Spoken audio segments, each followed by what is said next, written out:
Vladimir Putin es el nuevo presidente de Rusia y aunque probablemente esta noticia no fue una sorpresa para nadie, hoy el líder de Moscú celebra su toma de posesión en una ceremonia que carece de la presencia de líderes mundiales, mientras que el Ministerio de Exteriores ucraniano pidió a la comunidad internacional que no reconozca los resultados de las elecciones ni la legitimidad de Vladimir Putin en alusión a los comicios celebrados entre el 15 y el 17 de marzo de este año en los que fue reelegido.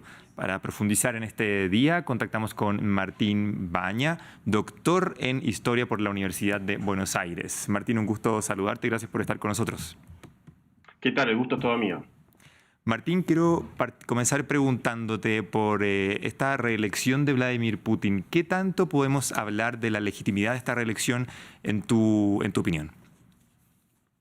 Bueno, efectivamente son elecciones cuyos resultados están bastante discutidos por organismos internacionales y por organismos de derechos humanos dentro de la propia Rusia. Se habla de que hubo falsificación de votos, de que hubo fraude en las elecciones y que incluso todas las medidas que tomó el gobierno previo a las elecciones apuntaron a garantizar el triunfo de Vladimir Putin. Por ejemplo, en la dificultad que tuvieron otros candidatos opositores o que tenían un discurso que, por ejemplo, se oponía a la guerra en Ucrania, fueron dejados de lado, o la inclusión de mecanismos que dificultaban la votación por algún candidato opositor, como por ejemplo la utilización de urnas transparentes, ¿no? Bueno, todo eso hizo que las elecciones que dieron un resultado ganador por amplios números a Vladimir Putin fueran impugnadas o sean vistas como unas elecciones que no tuvieron un desarrollo dentro del marco legal. Martín, este es el quinto mandato de Putin en la presidencia rusa. ¿Tú crees que se puede esperar quizás un giro de timón o algún cambio importante en este mandato respecto de los anteriores? Si nos basamos en el discurso que dio hoy en la inauguración, podemos decir que no, porque insistió ahí con elementos que ya estaban presentes desde la invasión a Ucrania, que hacen hincapié en esta especificidad rusa, en cuidar la seguridad del territorio, en contar con un Estado fuerte, detrás del cual se encolumne todo el pueblo, y en donde volvió a desafiar a Occidente y de alguna manera dejarles a ellos la decisión de terminar con este conflicto. De modo que en función de lo que viene sucediendo en los últimos años y lo que dijo hoy, todo lleva a creer que va a continuar en la misma línea. En política doméstica, por llamarlo de alguna forma, la represión a las minorías y las voces disidentes ha sido una constante. ¿Esperamos quizás 6 años más de este mismo tipo de represión o podríamos ver también algún relajo quizás en esta área? Todo parece indicar que sí, que va a seguir en esa misma línea. Si hacemos una comparación con lo que sucedió hace ya varios años, en 2012, donde hubo una gran marcha que se llamó la Marcha del Millón y había una serie de líderes bastante significativos como Navalny y Nemtsov, por ejemplo, ellos dos están muertos y otro que participó de esa marcha, como Ilya Yashin, está preso.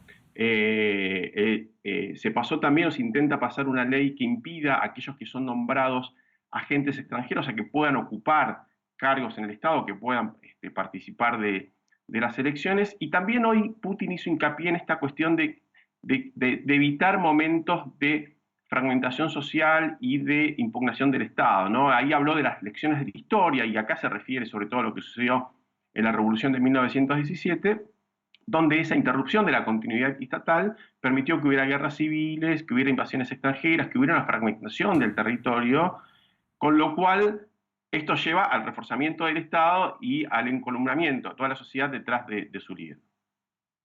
Rusia, Martín, hablemos quizás un poco de temas más económicos, pero también en el marco de la actualidad y de la guerra. El país ha sido objeto de varias sanciones de paquetes por parte de Occidente en su invasión a Ucrania, sanciones económicas. ¿Cómo logrará Rusia, crees tú, sortear estos obstáculos para mantener su economía que ha sido tan estable durante mucho tiempo?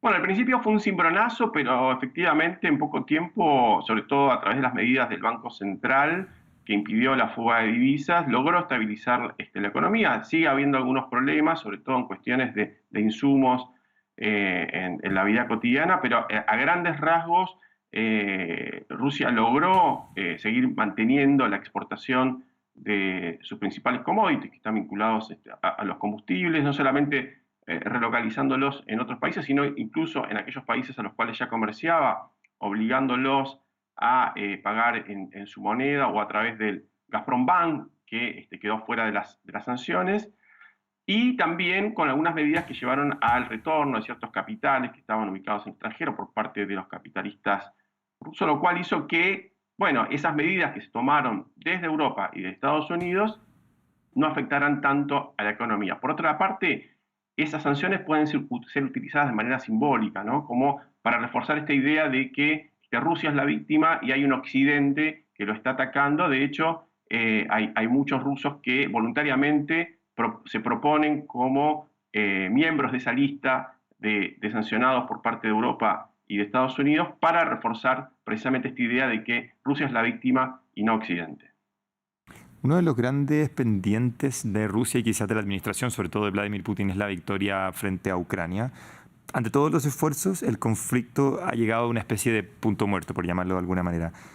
Te quiero preguntar, ¿existe una salida? ¿Podrá haber una tregua o será finalmente bajo el ruido de las armas?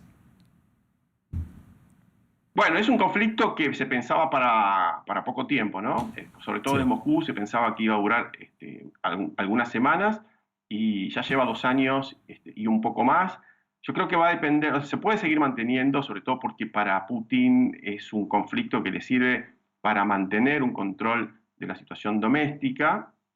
Acá creo que va a depender en gran parte de dos grandes cuestiones. Por un lado, la voluntad de la propia Rusia para negociar sin tener en cuenta o sin la utilización de las armas, ¿no? Eso por un lado, visto del lado de Rusia. También, en la medida que siga presente el conflicto armado, va a depender de la voluntad que tenga Occidente de seguir apoyando a Ucrania en términos materiales, sobre todo Europa y Estados Unidos, que es lo que le permite a Ucrania seguir combatiendo y seguir haciéndole frente a esta invasión de Rusia. Yo creo que en la medida en que se toca alguna de estas dos variables, ahí podemos llegar a ver una resolución y una finalización del conflicto. Mientras tanto, mientras siga como hasta ahora, bueno, el conflicto puede seguir extendiéndose por varios años más. Recientemente Vladimir Putin, y de hecho incluso en su discurso, volvió a referirse acerca de los ejercicios militares con armas tácticas nucleares en la frontera con Ucrania. ¿Podemos hablar quizás de una amenaza de un conflicto nuclear que se pueda volver realidad?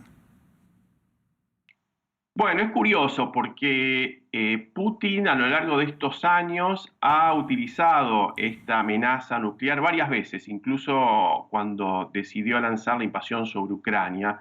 Y a lo largo de estos 2 años ha vuelto sobre esa amenaza y siempre indicando que Rusia tiene armas nucleares y que eventualmente las podría llegar a utilizar, ¿no? Es verdad que siempre se quedó al nivel de la amenaza y nunca pasó a la acción.